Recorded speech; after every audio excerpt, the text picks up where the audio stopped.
Good morning, good afternoon, good evening to each and everyone, especially those at the other side of the world. There is no time and space between us. There is only this present moment. Today is the feast of the baptism of our Lord Jesus Christ, and we will try to relate this to our reading, an entry from the diary of Saint Faustina Kowalska, and we are on diary entry number 1035. The baptism of the Lord and our role in the salvation work. This evening, a certain young man was dying. He was suffering terribly. For his intention, I began to say the chaplet which the Lord had taught me. I said it all, but the agony continued. I wanted to start the litany of the saints, but suddenly I heard the words, "Say the chaplet." I understood that the soul needed the special help of prayers and great mercy, and so I locked myself in my room and fell prostrate before God and begged for mercy upon that soul. Then I felt the great majesty of God and His great justice. I trembled with fear, but did not stop begging the Lord's mercy for that soul. Then I took the cross off my breast, the crucifix I had received when making my vows, and I put it on the chest of the dying man and said to the Lord, "Jesus, look on this soul with the same love with which you looked on my holocaust on the day of my perpetual vows, and by the power of the promise which you made to me in respect to the dying, and those who would invoke your mercy on them, grant this man the grace of a happy death." His suffering then ceased, and he died peacefully. Oh, how much we should pray for the dying!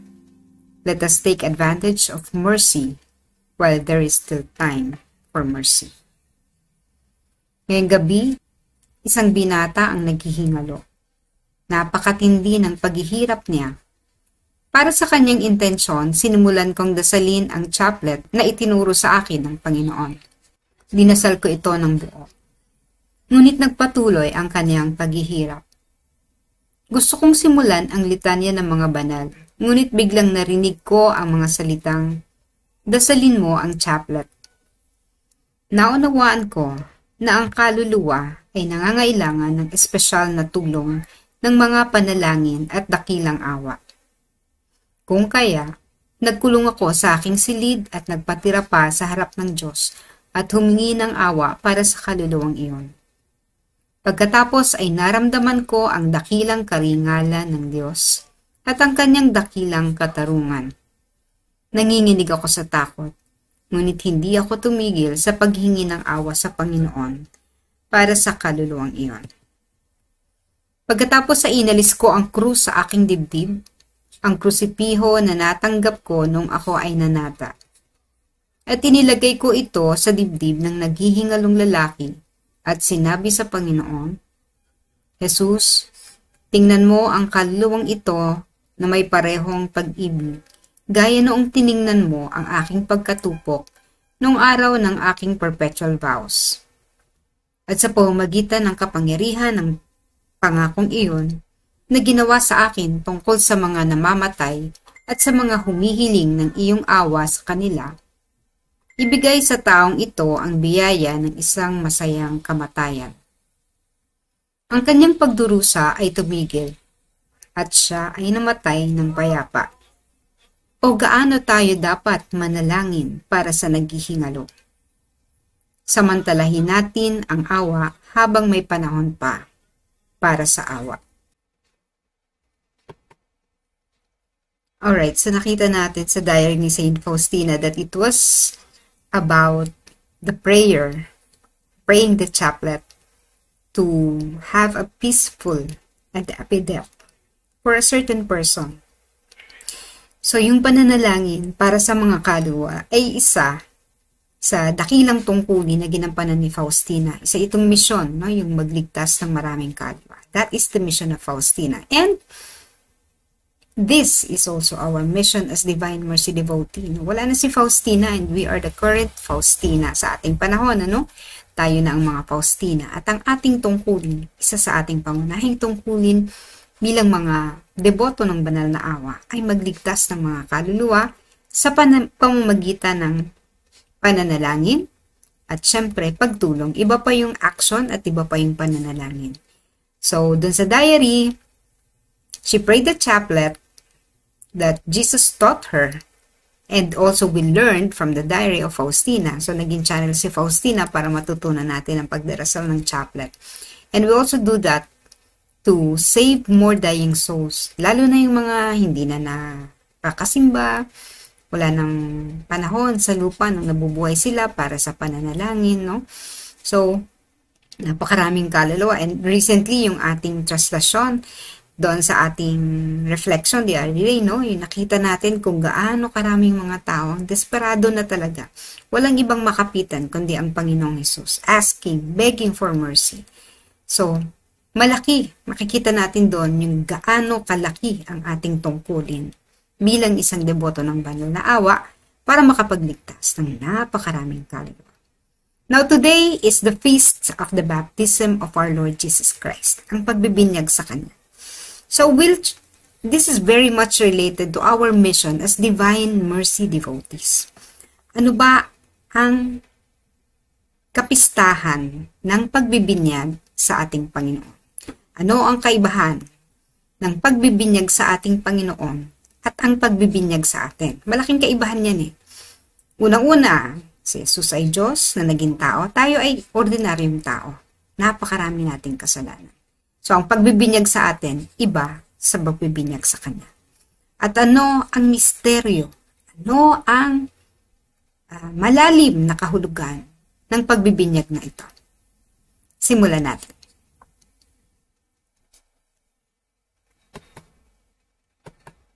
The baptism of the Lord is part of the manifestation of the Son of God.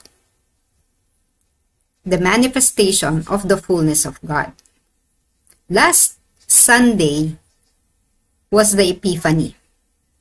At dun sa Epipanya na yon, ang hinighlight natin ay ang pagbisita ng mga pantas, mga paham, the Magi, who offered 3 gifts. At isa dun sa regalo na ibinigay ng mga pantas na ito ay yung mira. At ang mira ay ginagamit para sa paglilibing ng mga patay. Kung kaya, ang regalong ito na mira ng mga pantas para kay Jesus ay isang pagpapakita, no? Pagpapahayag kung ano ang darating sa batang Jesus. Na ito ay mamamatay, na ito ay may isang dakilang tungkulin at ang bahagi ng kanyang dakilang tungkulin ay ang mamatay. So, yun yung unang manifestation, the manifestation of the baby Jesus to the Gentiles. At hindi lang sa mga hentil, sa atin ding lahat. Now, the baptism of the Lord is also a manifestation. No? It is a revelation, paghahayag. At itong paghahayag na ito ay ang kaganapan ng kanyang pagiging Diyos, the manifestation of the fullness of God. This is also called the Theophany or the Epiphany in the waters. No? Epipanya sa tubig. Take note of the water. This is baptism and the water element will be greatly discussed. Also, it marks the end of the Christmas season, the baptism of the Lord, this Epiphany. It marks the end of the Christmas season. So, yung ating mga dekorasyon dyan, yung ating mga tala, Christmas tree, mga Belen, it is time for us para hipusin na yan, itabi na, sapagkat papasok na tayo sa karaniwang panahon. At the visit of the Magi, Jesus is still a baby, fragile. So, I quote-unquote is, no? Ibig sabihin, kaya ko lang siya niglagyan ng quotation, quote-unquote, dahil, kagaya ng sinasabi natin, there is no time and space between us. There is only this present moment. We are one. At the River Jordan, he is a full-grown man, introduced by his father as his son, while the Holy Spirit descends. So, makikita natin, unang manifestation, bata pa siya, kasanggol. Sa pangalawang manifestation, tapos na siya sa process, no? Kumbaga, nag-aral na siya, nakagraduate na siya. At sa pag-graduate niya na yon, kailangan na niyang magsimula. Okay, so this time, ang kanyang manifestation, he's a full-grown man at the River Jordan. Sino ang nagbinyag sa kanya? Ang nagbinyag sa kanya ay si Juan, ang kanyang pinsan. Ayaw pa ni Juan at tubili siya kasi nga sabi niya, no, hindi siya karapat-dapat man lang kahit yung magkalag ng kanyang tali ng sandalyas. No? Kaya ayaw niya kasi mas mataas ang tingin niya kay Jesus eh. No? Mas mataas ito naman talaga. Pero nag-insist si Jesus na siya ay binyagan. And in this baptism, this is also the revelation of the Trinity, the Holy Trinity. No? Nagsalita ang God the Father, this is my Son. Diba? Sabi niya ganon. And then, kasabay noon ay ang pagbaba or the descent of the Holy Spirit in the form of a dove. So, yan yung introduction of the Holy Trinity. Okay, thus also the manifestation of the Trinity. His growth can be likened to a seed buried under the earth, unseen by no one. We last saw Jesus from the Bible, no? Makikita natin at babalikan. Ang huli doon ay yung 12 years old siya. Nandun siya sa templo, 'di ba? Naiwan siya. Pabalik na yung mga magulang niya, pauwi na, naiwan pa, napansin nila, wala pala itong batang ito at natagpuan siya sa templo. So, that was the last scene or eksena. Bago yung kanyang ministry, that was the last time that we encountered Jesus. And after that, wala na, no? Ang haba nung panahon na yon. So, 12 years old. Kahit yung nung bata pa siya, walang masyadong kwento nung kabataan niya, no? Pero, after talaga nito, sa temple, sabi niya, I should be in my father's house. After niya, nawala na siya. So, for a period of 18 years, saan siya nagpunta? In those 18 years, yun yung period of growth. Nakatulad ng isang buto, kailangan mo siyang itanim sa lupa. Nasa ilalim lang siya ng lupa, hindi siya makikita. Susulpot na lang siya. Nagmamanifest na pala siya. Lumalaki na pala siya. Lumalabas na siya dun sa kanyang buto. At hanggang makita natin, malaki na pala ang itinanim mong buto. Unseen. Okay? Silently growing. Building strength. Lalo na yung spiritual, no? And hindi lang natin nakita sa Bible kung anong mga pag-aaral na ginawa niya, but definitely, he studied many things, both dito sa lupa at sa kabila. All those years in between is a time for growth, especially spiritually. And when he was baptized, he was not cleansed from sin as when we were baptized. Bakit? Kasi wala namang original sin yan. Unang-una, pinagli siya ni Maria na walang bahid ng kasalanan. Immaculate Mary, di ba?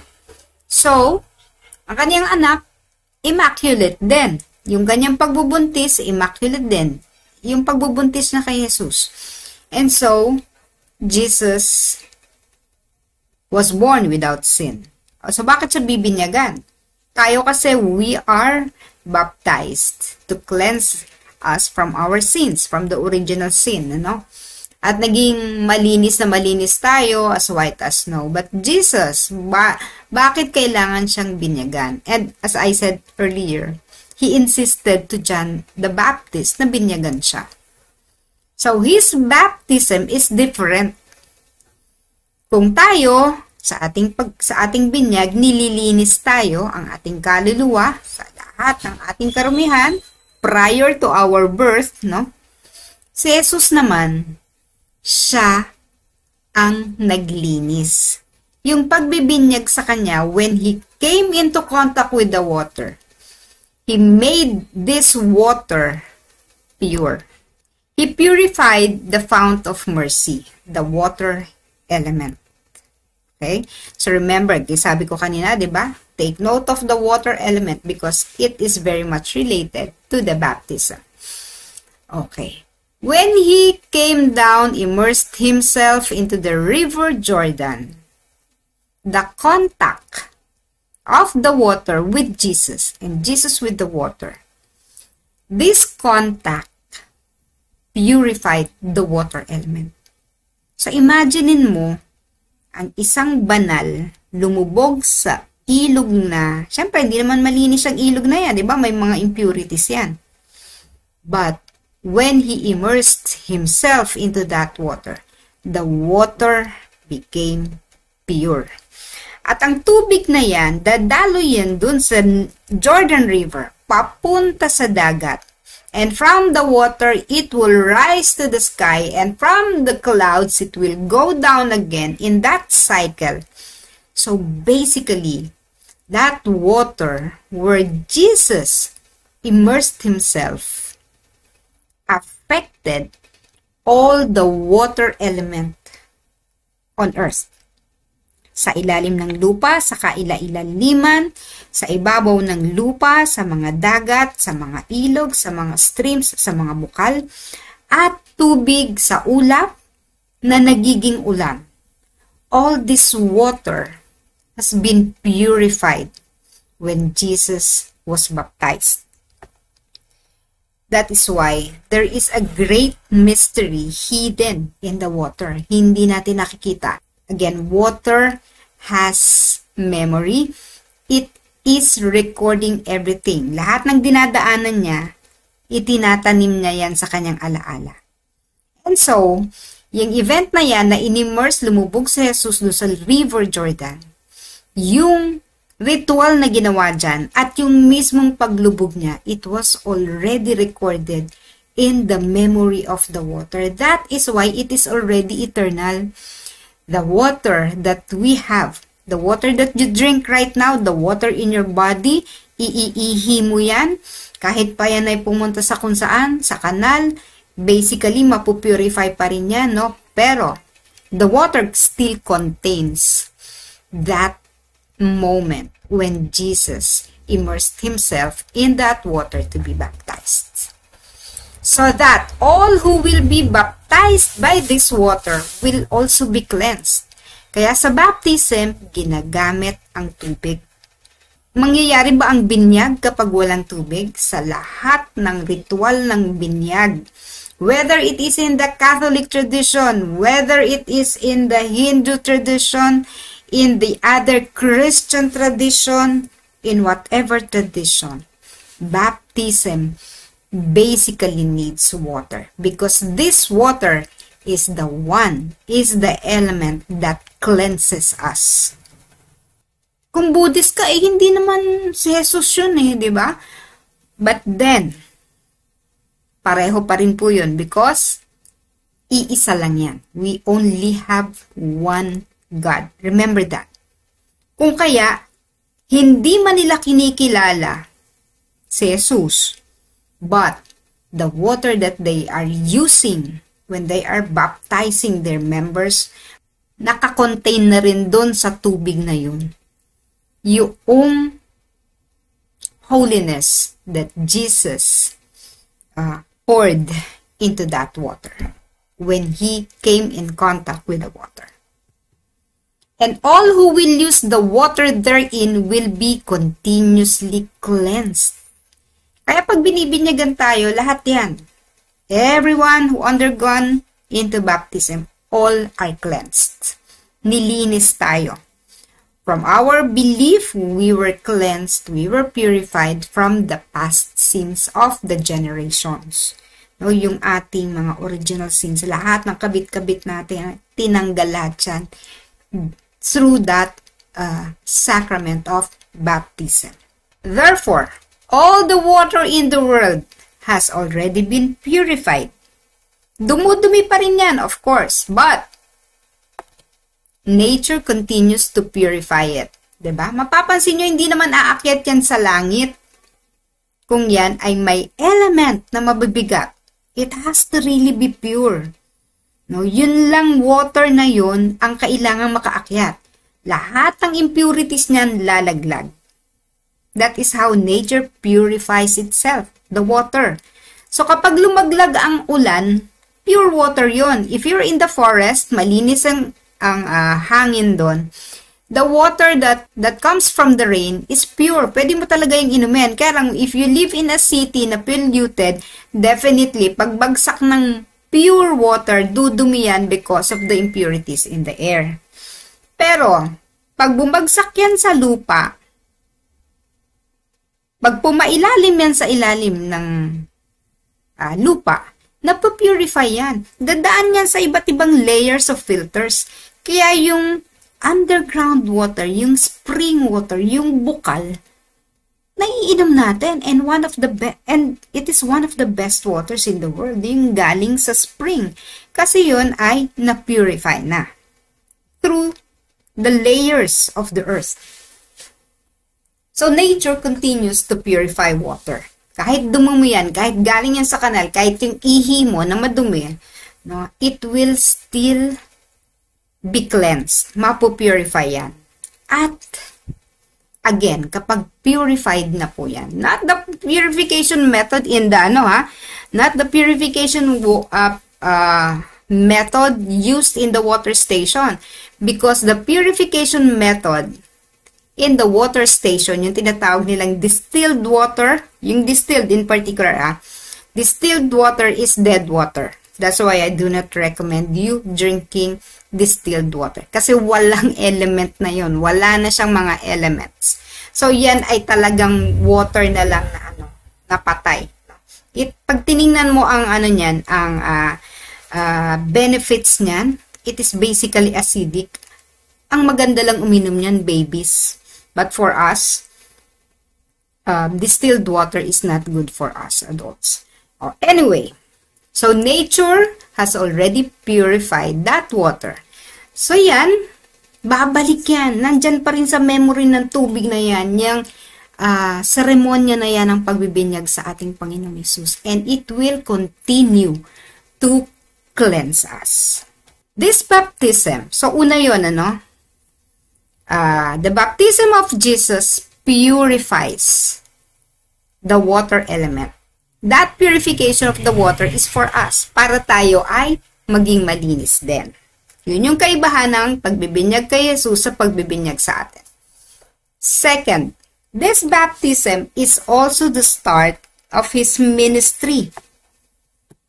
Kasi diba, nawala siya for 18 years, nag-appear na siya, manifest na siya, the Son of God, the second person in the Trinity, and this is the revelation, manifestation.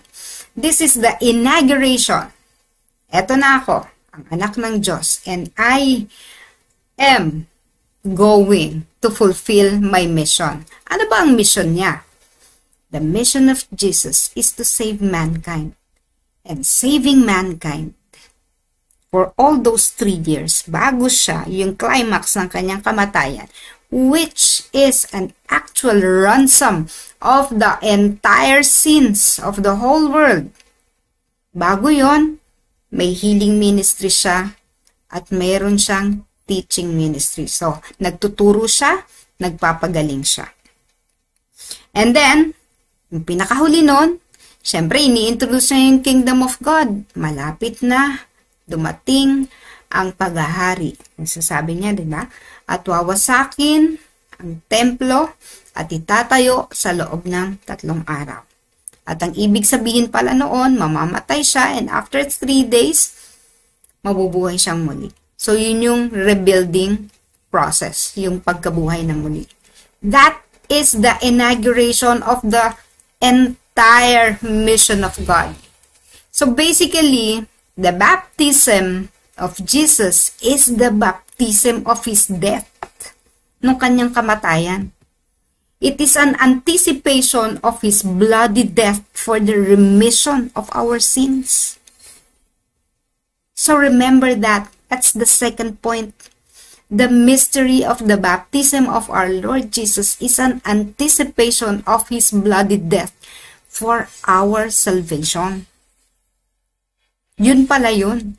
Bakit kailangan siyang binyagan? Kasi nga, 'di ba, pag sinasabi natin, binyagan na 'yan, 'di ba? Sisimula na 'yan. Yun yung unang unang tikim kumbaga, no? At sa patikim na 'yan, makikita mo ay niyayakap mo na kung ano ang hinaharap. Kung ito ang pagbibinyag ito ay sa iyong trabaho, alam mo kung ano ang magiging kahihinatnan ng trabaho mo at the end, 'di ba? So, sa mission ni Jesus, alam din niya yan. Kaya nga siya yung sa pagbibinyag sa River Jordan, talagang ininsist niya yan kay John the Baptist. Kahit na ayaw siyang binyagan, ininsist na, kailangan mo akong binyagan. The Christian, tayo to, no, must enter into this mystery of humble self-abasement and repentance. Tayo, kailangan nating pumasok sa misteryong ito. Kailangan nating magpakababa. Kailangan nating repentance, no? Pagbabalik loob. Dahil, nung tayo bininyagan, tayo'y naging kaisa na ni Kristo sa kanyang misyon. We are part of the church and the church has a mission to continue this work of salvation of souls. Diba kaya nga tayo nandito as Divine Mercy devotees? We are in the time of mercy. Sa Diary 1035, nakita niyo doon sa last part, while there is time for mercy, no, samantalahin natin ang time of mercy. Sapagkat, pagkatapos nito is the judgment. So, meron tayong particular judgment. Napakarami ngayon na particular judgment na tao every hour na mamatay. That's the particular judgment. Kamatayan natin is a particular judgment. Pero meron pang isang general. So, every day is a judgment day. Particular na lang. But, while there is time for mercy, let's do this work of mercy. Kaya tayo bininyagan, kaya tayo pumasok sa Divine Mercy Devotion. We have to be partaker. We have to work, co-worker of Jesus in this salvation work. Otherwise, ba't ka pa pumasok dito kung wala? Diyan ka na lang sa labas. No? Diyan ka na lang sa kalsada, magtinda ka, whatever, no? But because we chose to be the devotee of the Divine Mercy, we have that obligation, we have that task to be with Jesus. So sa atin, mas mataas yung level kaysa dun sa ordinaryong bininyagan. So there's a level different from other people, no? Na hindi tinatanggap yung devotion. Now, we need to go down into the water with Jesus in order to rise with Him. Ibig sabihin, tayo mismo, please listen to this. This is important. We need to go down into the water. The immersion, no? Yung paglubog ni Jesus doon sa tubig, simbolo ng pagbibinyag. Kailangan nating sumama sa Kanya. Lumubog din tayo, magpabinyag din tayo dyan sa tubig na yan. We have been baptized, no? Nang tayo bata pa, okay. But this going down into the water is different. Adult na tayo may isip na tayo. So going down into the water is like going down deeper into the devotion of the Divine Mercy. Being with the Divine Mercy who is Jesus Himself. So that we would rise from that water. We would rise with Him. Pag lumubog tayo sa tubig na yan, malilinis din tayo sa ating kasalanan, sa ating karumihan, lahat yan malilinis sa atin. At kasama nito, na aahon tayo na isang panibagong kaluluwa, new person, new soul. Sa pag-ahong yan, sa tubig na yan. Basta kasama natin si Jesus, no? So, go down into the water. Go down into the water coming from the heart of Jesus. The water that is continuously gushing forth from His heart. And that water coming from the heart of Jesus is creating a pool of water. A stream of water. Doon tayo lulubog. Doon sa tubig na yon na nanggagaling sa kanyang puso. Sapagkat nandun na siya, tubig niya nanggagaling sa kanya, lulubog tayo doon, kasama na nating lulubog sa Jesus para tayo ay maging malinis. Pag tayo ay malinis, we become better instrument of saving souls. Paano ka magliligtas ng kaluluwa kung marumi ka? Of course, nagkakamali pa rin tayo. May mga kasalanan pa rin tayo nagagawa. But at the end of the day, we have to go down again into that water and cleanse ourselves, rise up again with Jesus, and continue the work of saving people. Next, we have to be reborn of water and the Spirit so as to become the Father's beloved Son in the Son and walk in newness of life. Father's beloved Son in the Son. So, maliit na letter yung Son, beloved Son, in the Son. Yung Son na capital letter, ito sa Jesus. Ngayon, tayo ay nagiging mahal ding anak na ng ating Diyos Ama. Nakatulad na rin ng pagmamahal niya sa kanyang anak. Why? Because we have been reborn. Tayo ay ipinanganak na muli. Bagong tao na tayo, 'di ba? Yun nga, no? Iba itong baptism of water na sinasabi, iba itong paglubog natin muli sa tubig galing sa tubig na nagmumula sa divine mercy. This is different from the baptism we had, the sacrament of baptism we had when we were a child or a baby. Iba na to.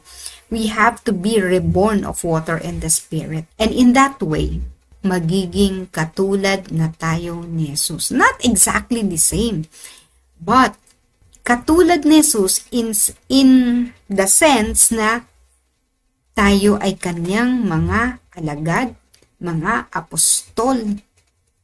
Disciples of Jesus, learning from Jesus. Disciples are students, right? Disciples of Jesus, learning from Jesus. Apostles of Jesus, sent off everywhere to propagate the Divine Mercy Devotion. And because we were already reborn, bago, no? Born again. Ito yung sasabi, we were born again. Panibagong tao na tayo. Then, we have embraced fully the Divine Mercy Devotion, which is the current call of the time. Ito yung panawagan ng panahon. This is the time of mercy. Maraming kaluluwa ang nangangailangan ng ating tulong. At this moment, ilan yung naghihingalo? No? Maaring kapitbahay mo yan, maaring kamag-anak mo yan, maaring di mo kakilala, many people. So we continue to pray for all of them. Let's continue to save their souls. That's our work. And we do that every 3 o'clock in the morning. Right?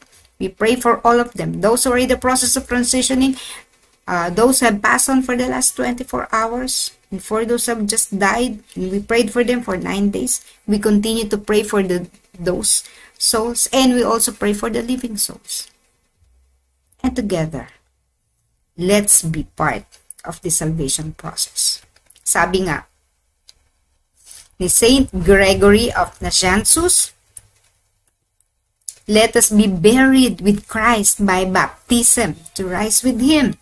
Sabihin, kagaya na sinabi kanina, lumubog tayo, immerse ourselves in this water of Jesus. The water that is coming from His heart. The white rays coming forth, gushing forth from His heart. It is gushing forth. Totoong dumadaluyong ang tubig na yan. Let us buried with Christ by baptism to rise with Him. Hindi ka man pwedeng nakalubog lang, diba? Kailangan mong umangat. Ihinga ka, diba? Huminga muli. At pag himinga mo muli, pag angat mo sa tubig, you're a new person already. Let us go down with Him to be raised with Him. Dahil siya, itinaas siya, di ba? Itinaas siya. Ascension. And so, kagaya niya, tayo ay i-raise din. We will also be risen. Let us rise with Him to be glorified with Him. That's from Saint Gregory of Nazianzus. Okay, so maraming salamat sa inyong pakikinig sa umagang ito. And this video is uploaded to our Fount of Mercy YouTube channel. Please watch this. like this, comment, and share, of course. If you haven't subscribed, please subscribe to our YouTube channel, Fount of Mercy. And if you haven't liked our Facebook page, please also like the Facebook page and continue to share our posts, our live streams, and may the baptism of the Lord serve as another instrument of learning, as a tool for us to continue our work in the Divine Mercy Devotion.